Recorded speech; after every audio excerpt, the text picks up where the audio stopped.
Je veux dire que notre ligne de conduite ne sera jamais celle de la brutalisation, chère à d'autres formations politiques, mais celle pacifique du pasteur Martin Luther King pour les droits civiques des citoyens américains à l'époque opprimés et privés de droits. Nous entendons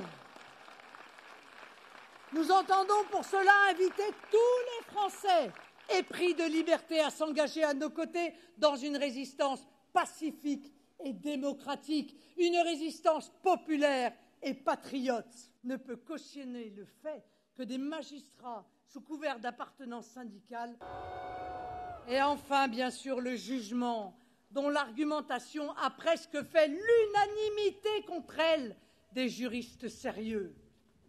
C'est pourquoi il faut arrêter de nous reprocher de critiquer une décision de justice.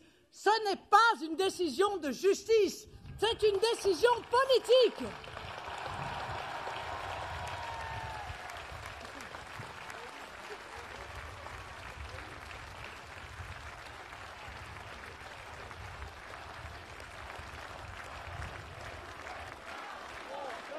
Malgré les fantasmes de nos adversaires, nous ne demandons pas d'être au-dessus des lois, mais pas au-dessous des lois.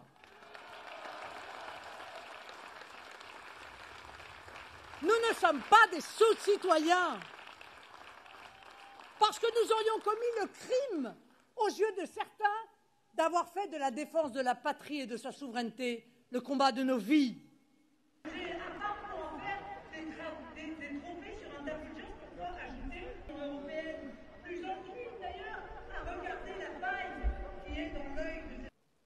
J'en connais les contraintes et les injustices. J'en connais la brutalité et même la violence.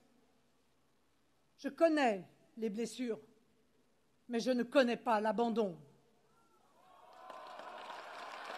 Je connais les souffrances qu'elle engendre, mais je ne connais pas le désespoir.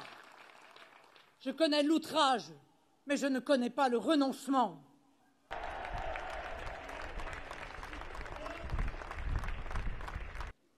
Comme vous, mes amis, nous sommes de ceux qui ne se résignent pas, qui ne s'inclinent pas, qui n'abdiquent pas.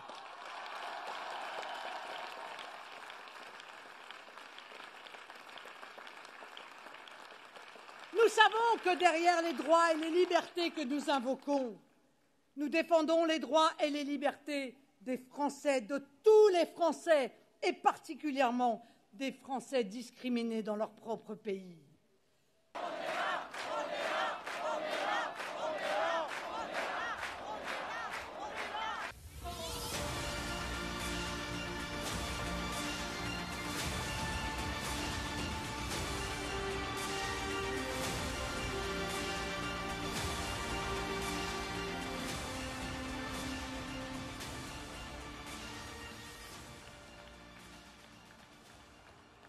Dans cette affaire, mes amis, ce n'est pas seulement Marine Le Pen qui est injustement condamnée. C'est la démocratie française qui est exécutée sur une simple décision de justice, presque sans aucun recours possible. Avec cette décision, ils ne cherchent pas seulement à interdire Marine d'être candidate.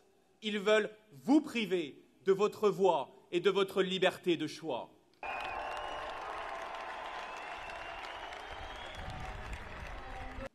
Alors je ne vous demande qu'une chose, aidez-la face à l'injustice, aidez-la en poursuivant la mobilisation à nos côtés, aidez-la en amplifiant la vague patriote partout en France, rejoignez-nous. C'est la meilleure réponse que vous pouviez offrir à ceux qui...